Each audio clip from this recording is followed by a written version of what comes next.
Now, The Hunt Palmer Show. This is a catastrophe. You are now listening to The Hunt Palmer Show. Brought to you by Renaissance Homes and Pools on 104.5 ESPN Baton Rouge. That's what I wished for when I blew out my candle. Locking down the middle of the day. Live from the Raising Cane studio. This is Hunt Palmer. The floor is yours. Hour 2, Wednesday edition of the Hunt Palmer Show, brought to you by Renaissance Homes and Pools, officially working towards the weekend. Half a work week in the rearview mirror. Appreciate you hanging out with us. We'll talk some Saints coming up in 15 minutes. We'll start hour number 2 with a continuation of our series going through LSU's depth chart position by position. We've knocked out center, guard, tackle, tight end, and wide receiver. We transition back to the middle of the field to quarterback today on this Wednesday, and we'll talk about Sam Leavitt. We'll talk about Husan Longstring. We'll talk about Landon Clark as well. You know who Sam Leavitt is at this point. We spent a lot of time discussing him over the course of the last 6 months. But Leavitt is a 6'2", fourth-year player. Started his career at Michigan State, then a couple of years as a starter at Arizona State. The first year there, he was the Big 12 Newcomer of the Year. He was a wonderful piece to a college football playoff team. And then last year, the season really marred by injury.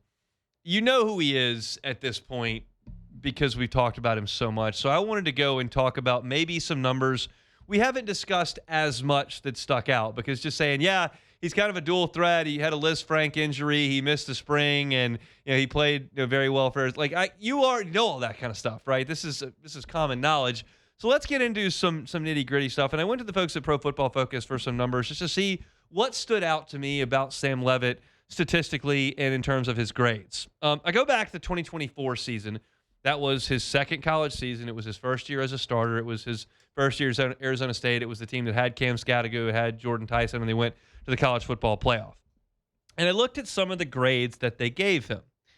When he was kept clean at Arizona State as a redshirt freshman, he completed 68% of his throws for 19 touchdowns and 3 interceptions. His Pro Football Focus grade, when kept clean, 85.5. It's a very, very, very high grade when upright. And you would imagine that quarterbacks, when put in the pocket, allowed to survey the field, got some weapons around them, would put up good numbers.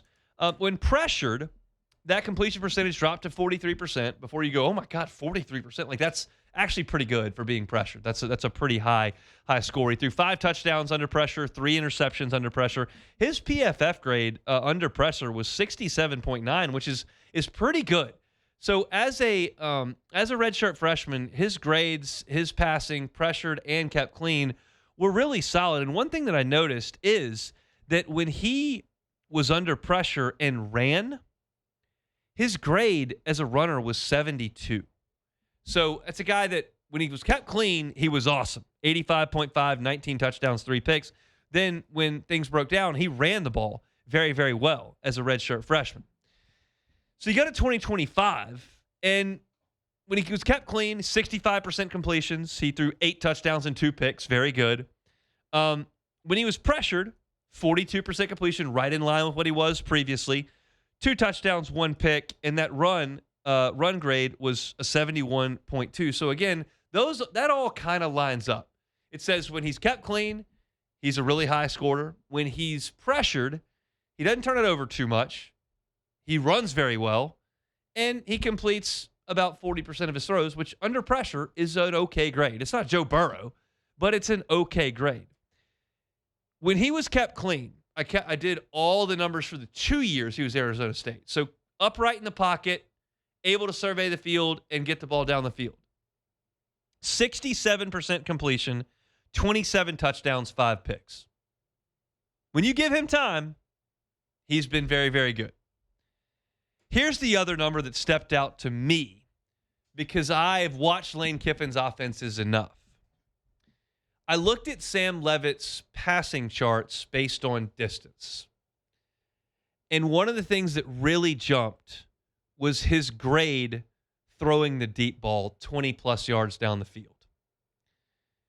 In 2024, as a redshirt freshman in their playoff team, he graded 86.6 throwing the deep ball. That's exceptional. He had 13 big-time throws, which is just a subjective metric. that Pro Football Focus puts on it. But over an 86 throwing the deep ball. And then last year, in abbreviated playing time, he was dealing with injury.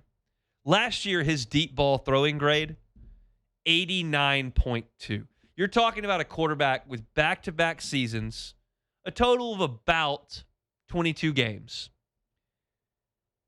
He's almost a 90 throwing the deep ball on Pro Football Focus. And for those that don't listen to me and don't listen to us as a station talk about PFF grades, there are not a lot of 90s out there. And what do we know about Lane Kiffin? He wants to create confusion in the defense, use speed to attack that confusion, and hit huge plays. And Leavitt's deep ball throwing ability at Arizona State was excellent. So to me, that's a big thing to know about Sam Leavitt. I can go back to the Mississippi State starts. 2 of them, not just one day, 2 of them, 20 for 42 for 151 yards total, 2 picks, 1 touchdown. He was bad in the 2 Mississippi State games. Now, they won one of those games, but he was bad in those 2 games. But he's also had some really good games. Texas Tech's defense is damn strong. And he hung 319 on him. That's a positive. I think there's reason to believe Sam Leavitt's going to have a hell of a year. We'll see if he's not healthy.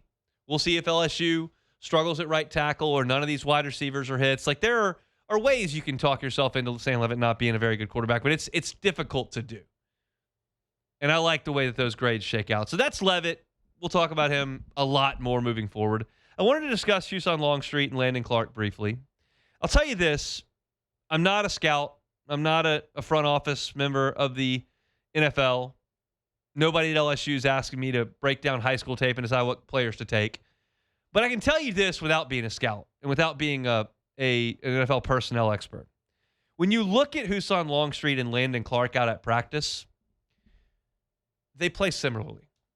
They use their legs. They're not 6'5". They have strong arms. They're capable runners. Like, they're good athletes. They kind of have similar traits. And I think that's a positive when you consider that they also have some positive traits and some similar traits of Sam Leavitt. All these guys are between 5'11 and 6'3", 6'4", 6'3". All these guys run well, but they're not dependent on their legs. Yeah, Houston Longstreet was a 5-star quarterback and Landon Clark played at Elon. Like, they're not the same. And I think Longstreet's a better player. I thought he had a better spring, especially the last 2 weeks. And I think he's the backup. But I don't think that you have to completely change the offense based on one of those guys coming into the game.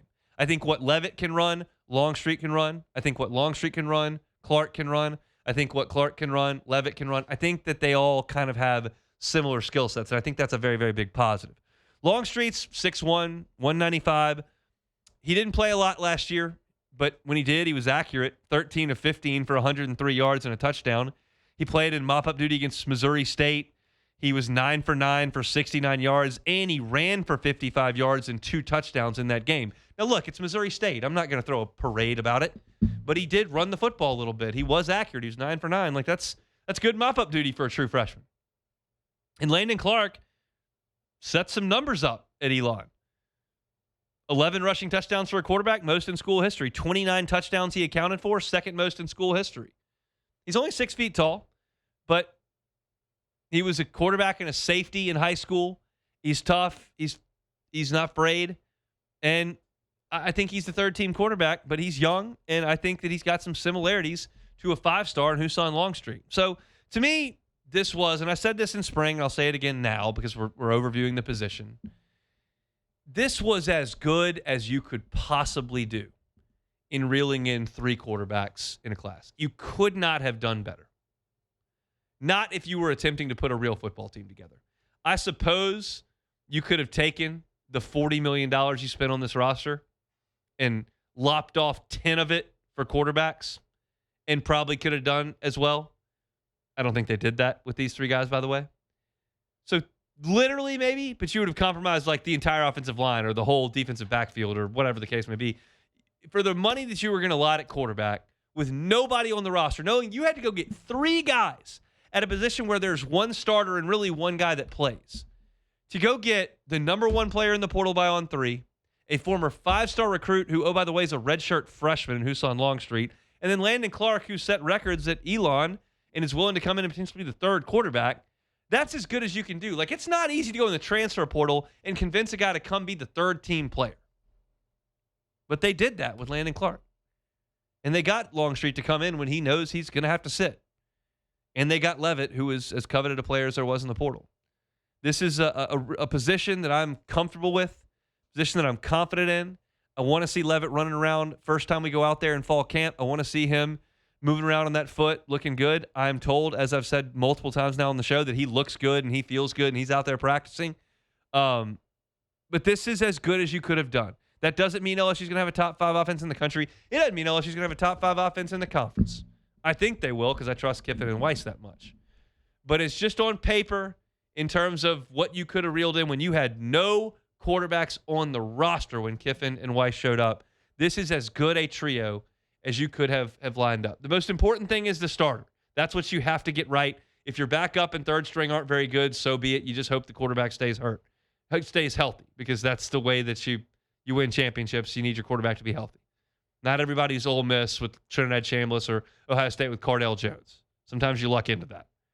But this is a really good group at quarterback, and I think Levitt, especially with that deep ball that he threw so well at Arizona State, I think it's a great fit, and I think it's going to work well at LSU with Sam Levitt at quarterback. So I'm excited about that. We're off and running here. Hour number 2 on this Wednesday. We'll step aside, come back, and talk Saints. Where does their triplets trio rank in the NFL next?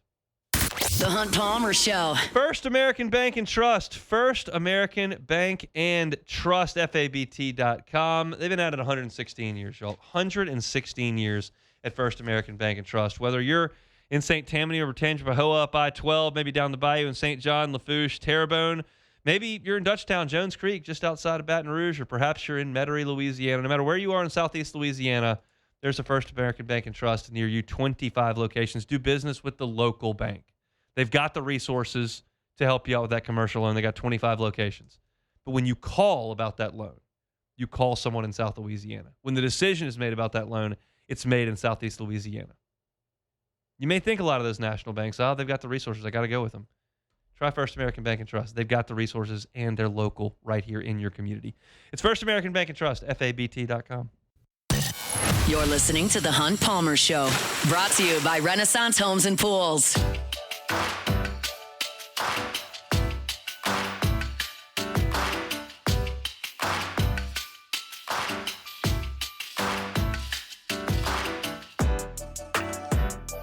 Remind you about Lifetime Roofing. They're online at lifetimeroofingla.com. That's lifetimeroofingla.com. It is storm season. If you are not sure the condition of your roof currently, let Lifetime Roofing come look at it. They're happy to go up and inspect. If they don't see any issues, they'll say, yeah, you're good.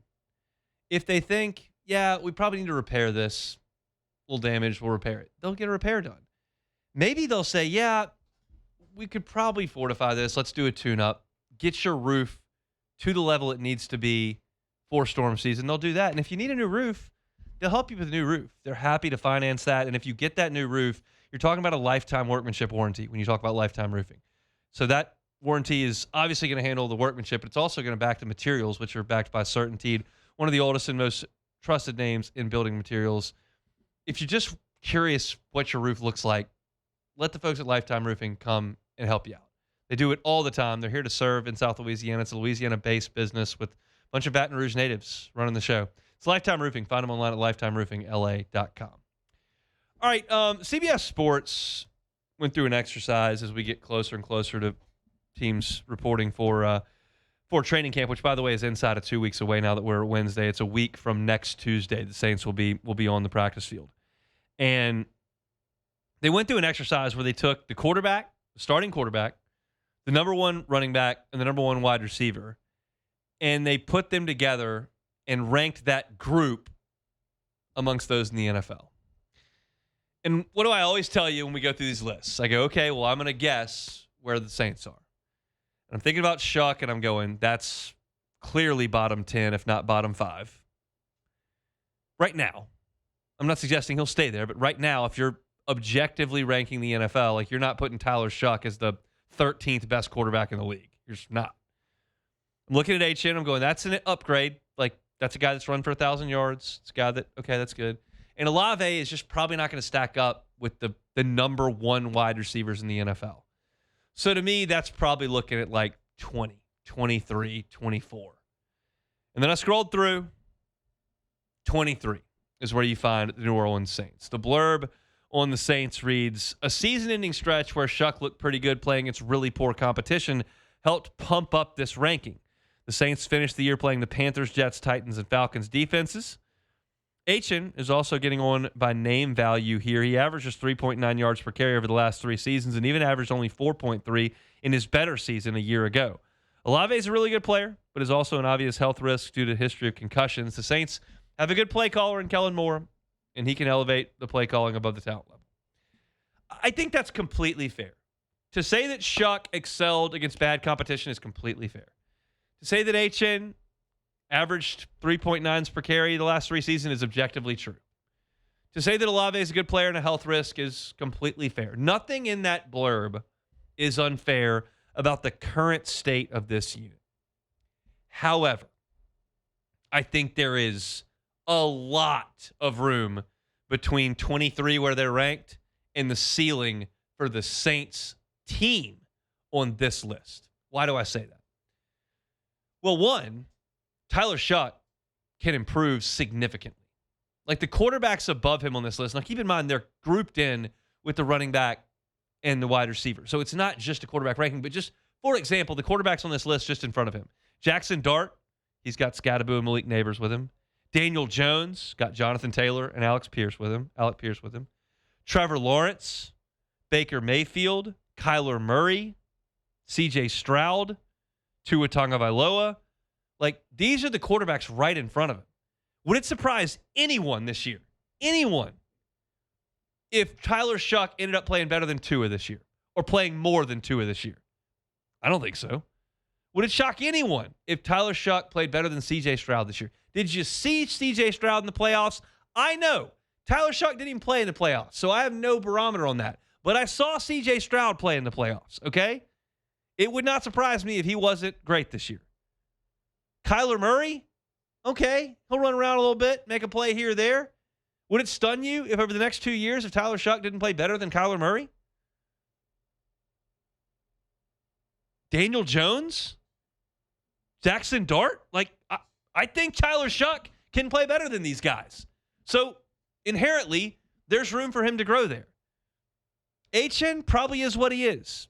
I don't think he's going to run for 605 if he's healthy. I don't think he's running for 1,920 scores either. But I think he's a reasonable back in the NFL.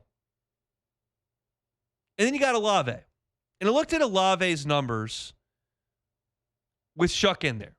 And it started in a spot that it should have never started at the Rams. And Olave had 3 catches for 57 yards. Shuck should have been out there in that game. Whatever. Doesn't matter. Water under the bridge. Starting your NFL career on the road at the Rams was not a great idea. But then at Carolina the next week, Olave goes 5 catches for 104 and a score. Next week, 9 catches for 70 yards. Not great the next 2 weeks. 4 for 47 and a touchdown, 3 for 30. But then the last 3 games, 6 catches, 85 yards and a touchdown. 10 catches, 148 and 2 touchdowns. 8 catches, $119 and a score. The last 3 games, he had 24 catches for well over 225 yards and 4 touchdowns. They found something late. And Olave can be a 1,400-yard receiver if his quarterback plays very well. He was a 1,200-yard receiver last year with 9 touchdowns, and the quarterback the first half of the season was as poor as an NFL quarterback can be in adverse circumstances. So Olave could be better than he is. So that elevates this group. Shuck can outplay these quarterbacks. Achan can be a league average back. Olave can be a really good receiver. And oh, by the way, the wild card in this whole discussion I'm talking about, what if Jordan Tyson blows up? What if he's the NFL Offensive Rookie of the Year? What if he catches 1,200 balls and 8 scores? It's a tall ask. I'm not betting on it, but I can't rule it out. He's a top 10 pick. Freak athlete. We've seen fresh rookies jump in and make huge impacts. Jamar Chase did it in the top 10. Malik Neighbors did it in the top 10. That's just my backyard in Baton Rouge. We've seen rookies step in and make huge impacts at wide receiver.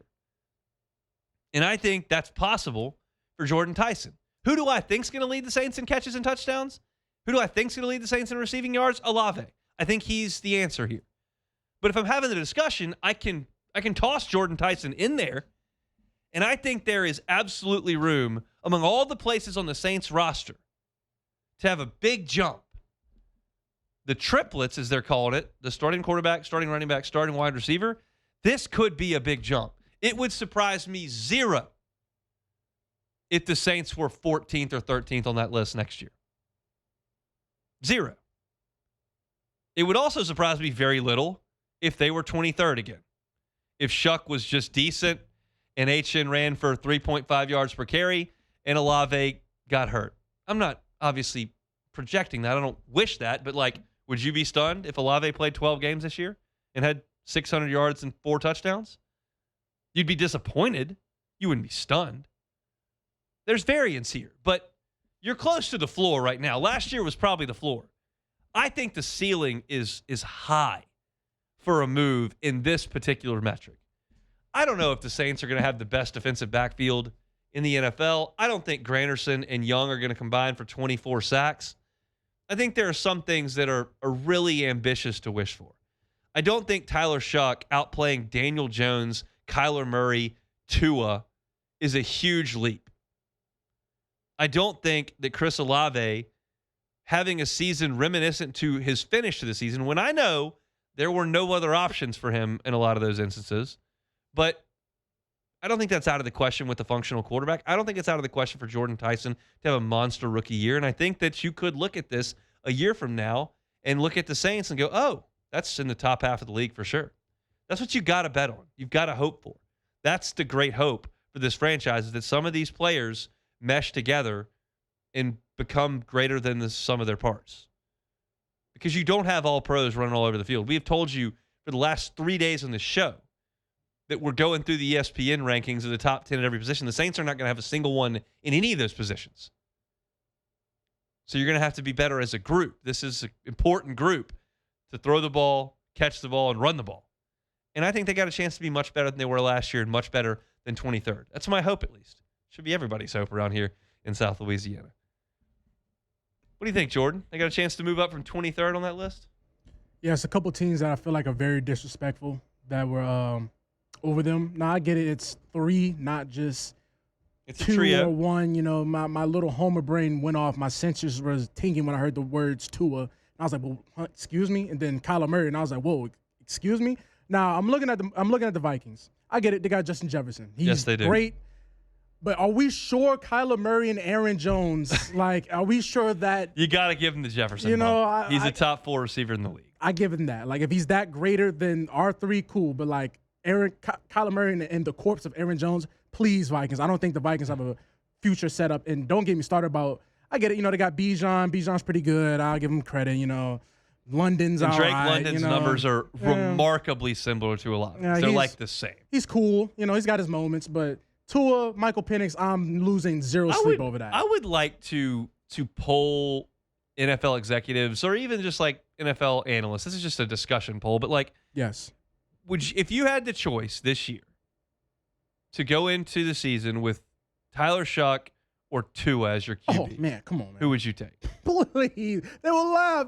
Nobody. I don't think they would laugh. Oh, Shuck Tua. played 8 games. Tua, we know it. You know how they talked about in the blurb when they said, Olave's got the injury history. We're talking about concussions and Tua. I mean, You breathe on Tua one day, he might just lock up and just you whatever he might got going on. So I don't look. Again, it's the Saints and Falcons. I get it. I'm the homer, but at the same time, I just cannot fathom a world where Tua it just all clicks for Tua in Atlanta, and just Atlanta gets it going, and Tua was the savior they've been looking. He was the left-handed quarterback they've been looking for. Is Tua. I just can't. If that happens, you know what? I just know no ball. I'm just done. I know nothing about this sport at all. That Tua gets his redemption story on the Falcons. Against my team, just no way. No. We'll see. So I do think the team can move up. Yes, do I think they can move up? Yes. I think they're ceiling on the Saints for this for sure. So that's your look at the black and gold here. If you're looking for Saints content, you can always find it at Hunt on Saints. We've also got ton of free written content at LouisianaSports.net. Ross Jackson is all over it, going through some things that the Saints need to address statistically entering this season. So if you want to read about the Saints, you can do it for free over at LouisianaSports.net. We'll take a timeout, come back. 30 minutes left to go. It's Hunt Palmer Show. The Hunt Palmer Show. One Bath and Closets. OneBathAndClosets.com is the website. David Duvall and his team, 30 years redesigning and remodeling bathrooms and closets. You're going to think I'm nuts. David said that. He's like, you'll think I'm nuts. But I know. It's 102 out there. I got it. But if for Thanksgiving and or Christmas you're having a big gathering, you're having a bunch of folks come over, and you haven't dealt with that upstairs bathroom in a little bit because nobody's up there right now, or you've got a guest bathroom that may have some issues that you don't use day to day, but that you got a bunch of people at the house might need to be used, now is the time to think about getting that rectified. Don't wait until November 13th to try to start a quick bathroom project. Start now. Get it done by the end of September, middle of October, so that you have the peace of mind knowing that when you've got that huge crew coming in, that they've got a functional bathroom and a good-looking bathroom to use. This is the time you need to start that process. David talks about it, One Bath and Closet. So if you've got a big crew coming in, you want to do a bathroom overhaul, want to make sure it's functional, and also want to make sure it looks good, David and his team can absolutely do it, customized to your exact specifications. It's One Bath and Closets. Get that free consultation. They're online at onebathandclosets.com. You're listening to The Hunt Palmer Show, brought to you by Renaissance Homes and Pools.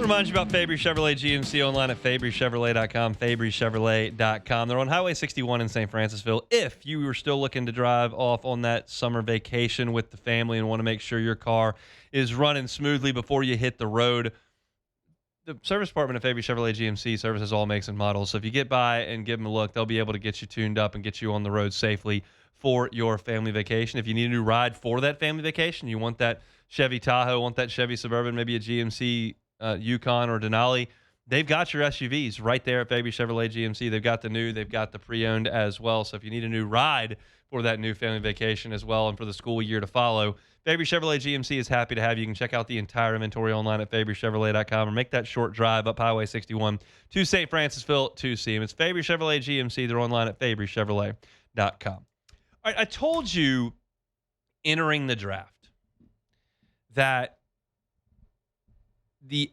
LSU staff and the people inside the program that I had spoken with felt like they had really candid, honest discussions with their signees entering the draft. And that's really all you can hope for.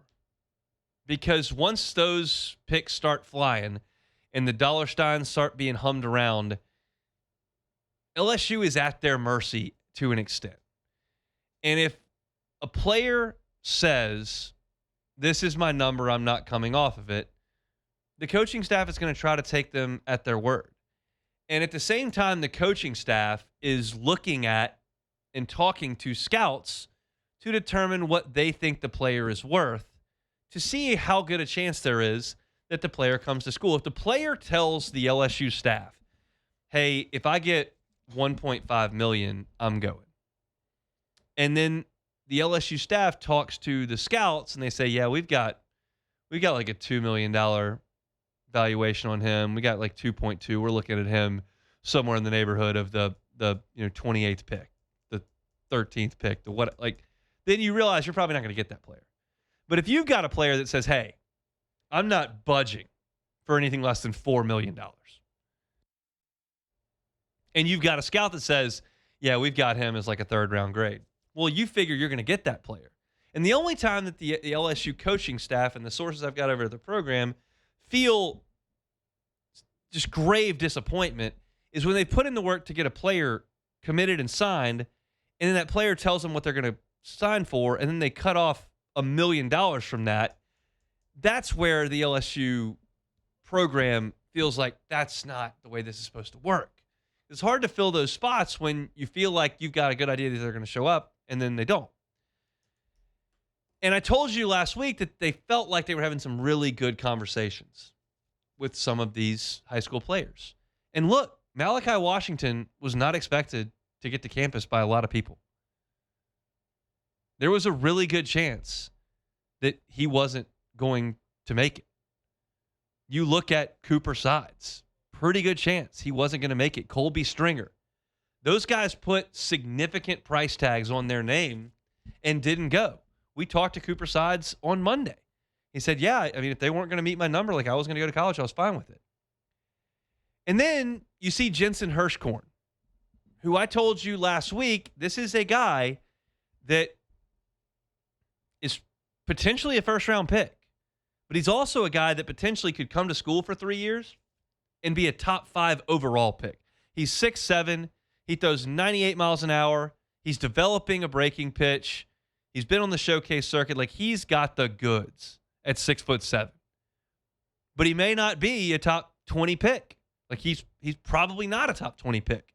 So does he stick to his number? And then he comes off the board in the 3rd round. And you're going, well, slot value in the 3rd round is under $1 million. What is he doing? Hunt, you said you thought that the coaching staff had good conversations with this guy. You're telling me he's a potential first-round grade. He goes in the 3rd round. What's the deal? Here's the deal. Came out last night. Hirschkorn signed for $4 million.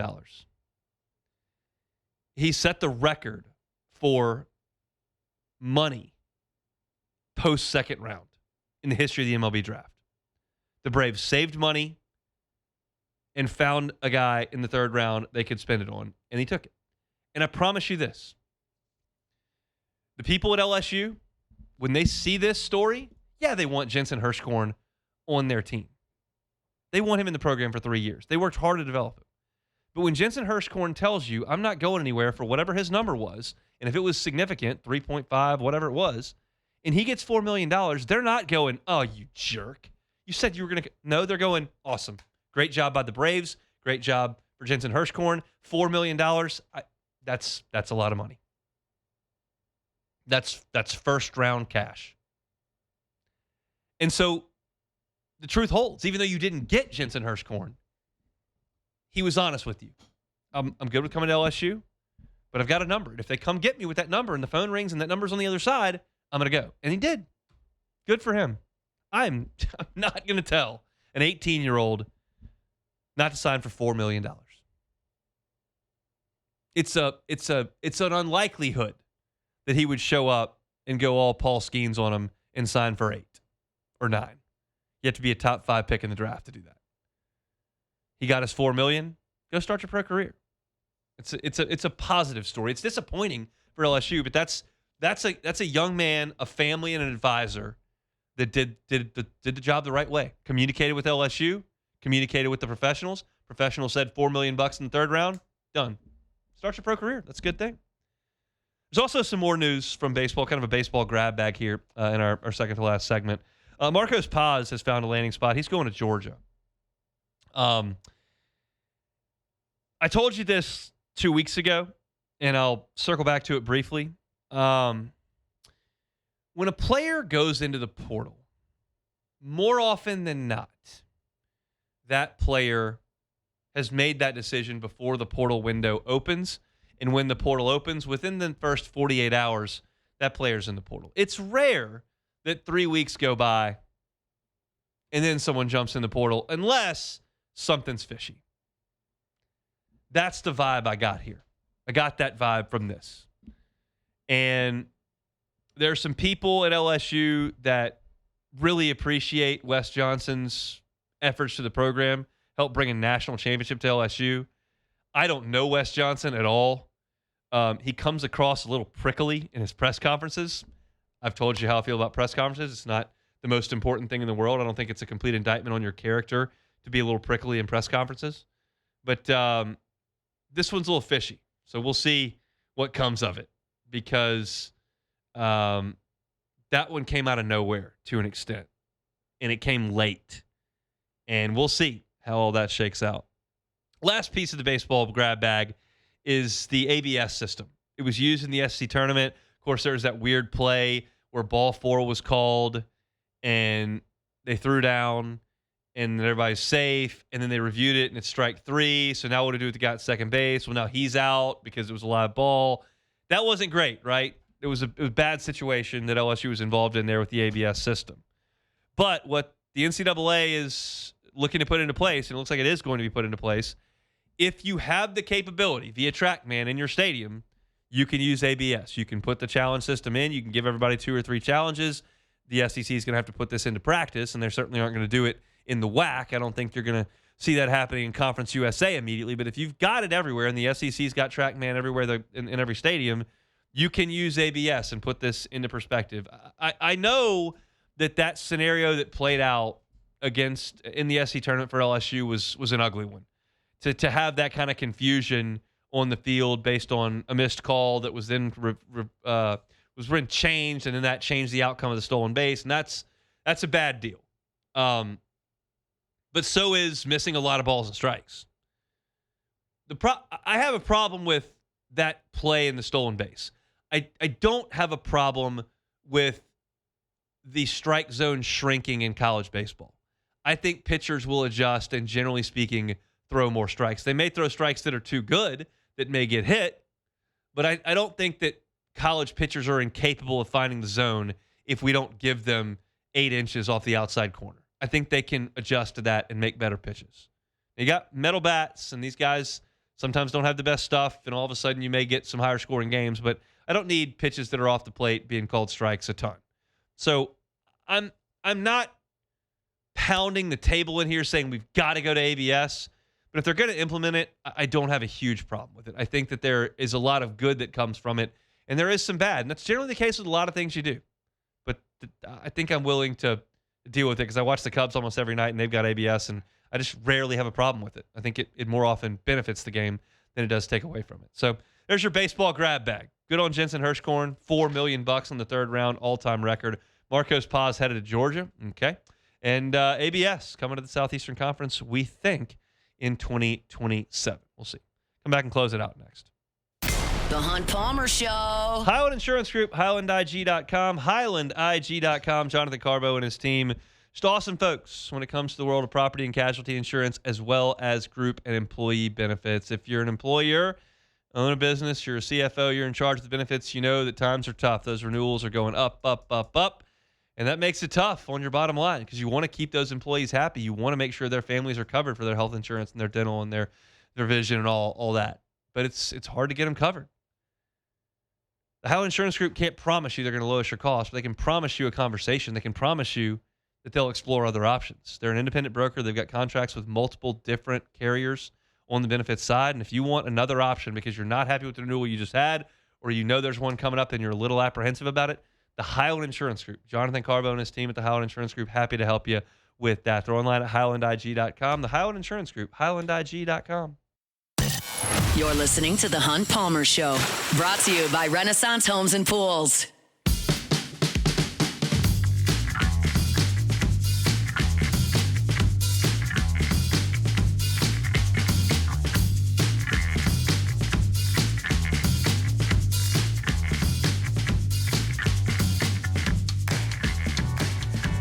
Shout out to my guy, Joey Blanchard, Renaissance Homes and Pools. You can find him online at builtbyrenaissance.com. It's builtbyrenaissance.com. If these summer months are just more than you can bear and you just wish you had that dream pool in your backyard, well, call my guy, Joey Blanchard. Shoot him a text. That may be the best way to get in touch with him. I give you his cell phone number every single week on this show. It's 225-252-7745. That's 252-7745. Text Joey, say, hey, heard about you on Hunt Show. Want to talk about a pool. He's happy to have that conversation with you. Maybe it's a pool and an outdoor kitchen. You've always wanted that outdoor space to entertain. You can do it with Renaissance Homes and Pools. And maybe it's not the heat of the summer that you want to have that ready for. Maybe you just want to have it ready for football season. So when those fall months cool off, you want to have some folks outside to watch the game and cook some things up. Contact Joey at Renaissance Homes and Pools. He's happy to put in that outdoor kitchen you have always wanted. It's Renaissance Homes and Pools. They're online at builtbyrenaissance.com. All right, take it or leave it. Take it or leave it. Take it or leave it. Take it or leave it. Today's hottest stories in sports, news, and sometimes even Hunt's life. The question is, will he take them or leave them? All right, so there's a TikTok that has gone viral. It's gone viral of the MLB All-Stars answering a question. The question they were asked was, what's the best statistic to judge an MLB hitter?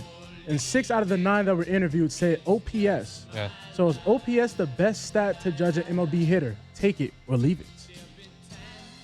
I'll take it. It just tells more of the story. I mean, there are more in-depth statistics, weighted runs created plus, and that kind of stuff. Okay. I would suggest a pretty good indicator of a hitter would be exit velocity. Okay. Like if you're in the top 15 in the MLB in exit velocity, I guarantee your numbers are good because you're just not going to line out to center field that often. But I think OPS is probably the best because it does weigh walks, which and things like that, as opposed to exit velocity, which doesn't. So yeah, OPS is probably the best. I will be candid. I don't know every single metric that goes into weighted runs created plus. I know how to read it and I know what it means in terms of the rest of the league. Yeah. But OPS is good. You got an OPS in college baseball north of 1,000. You're doing a great job. You got an OPS in Major League Baseball north of 850. You're having a really good year. Okay. So the third Wednesday in July means today is National Hot Dog Day. Okay. And the Seattle dog was voted as the country's best regional hot dog in a major test conducted by the New York Times. So I don't even know what that is. So a Seattle dog is a hot dog slathered, the bun is slathered in cream cheese and topped with caramelized onions and sometimes jalapenos. So is the Seattle dog the best in America? Take it or leave it. I will leave it because I don't like a lot of stuff. I don't eat onions. So when I eat onions, they're going to be cooked. Okay. Like I'm having onions tonight in this. It's a frozen week because we're trying to stay away from the bacteria that destroys you. No diarrhea. So we're doing these frozen dumplings from the grocery store, and we got a couple sauces. And part of the beginning of it is you put some onions in the pan, get that sauteed up, and then you put the sauce over the top with the dumplings and you steam them. Well, the onions are going to cook for like 20 minutes. I'm good with that. I'll put a bunch of onions in my gumbo and whatnot. Okay. That's all fine and dandy. I don't want like caramelized onions on my hot dog or burger. Like that's gross to me. I don't like the texture. I'm out. So no, that's no good. No Chicago dog for me. I don't like pickles. I don't like tomatoes. So those are out. The best hot dog is just a regular hot dog. Want to put mustard on it? Great. I like putting ketchup and mayonnaise on mine, which everyone hates. That's great. I still can't believe that I hate the ketchup. I love ketchup with my hot dog. Oh, yeah, you're not supposed to do that. Everybody hates that. All right, well, oh, man. Forget them people. It's my hot dog. So a Florida district is changing the way it calculates grade point averages after a student with a record-breaking 11.99. Excuse me? Yes, 11.99 GPA, Vaibhav Bakshir, who graduated valedictorian from Steinbrenner High School in Lutz, finished with a GPA of 11.99. So he took 20 AP classes during his high school tenure, completed 20 full dual enrollment college courses via the University of Florida online program, and while he graduated, he earned himself an associate's degree. So is a GPA being this high ridiculous? Take it or leave it. I'll take it. My guy has different priorities than me in college. It sounds like my guy is trying to get out of college as quickly as possible. I was trying to hang around in college as much as possible. This guy's going to be out. He's already out if he wants to be out. Those are not the priorities that I once had. But yeah, an 11 GPA, you could take a few of my semesters and add them up, and you wouldn't get there. There could be some multiplication involved, quite frankly, and you wouldn't get to 11. So yeah, that's strong performance. I just don't know if that's where my priorities were laying. You know, I just cannot believe that a GPA can even get that high, and the fact that this guy has a GPA that high, and got his associate's degree in high school. Like, what do you plan to do? This guy's gonna be a billionaire or something? He's gonna work for Starlink or something? Something tells me this guy was not running for 1,300 yards and 52 touchdowns. No. I don't. Something tells me this guy wasn't averaging 28 a night on the hardwood. Listen, I was watching the little presentation. This guy was like the leader of the finance club, hey, like my president. Man. He's the president of all this stuff that had going on. You're telling me he doesn't have an OPS of 950? Oh, not even close. He probably couldn't tell you. He's going to be the guy they hire to calculate the OPS. He's going to be in Theo's next department doing some Moneyball. He's Moneyball all day. He's Moneyball. Gets on base. Sign him. Love it. So that's it for Take It or Leave. All right, that's it. Appreciate y'all hanging out with us here on a Wednesday edition of the Hunt Palmer Show, brought to you by Renaissance Homes and Pools. Busy show today. We opened with Burt Jones, his number 7. We'll go Hyatt up Tiger Stadium. LSU has been more open to retiring jerseys over the years, and Burt Jones next up in that line. So great news for him. Talked a little bit of recruiting, LSU football recruiting with Sam Spiegelman at 1:15. We also discussed the LSU quarterbacks at 2 o'clock. You can find all that at Hunt on LSU. The Saints triplets, quarterback, running back, wide receiver. Where do they rank in the NFL? 23rd. Talked about that. You can find that at Hunt on Saints. That's it for us here.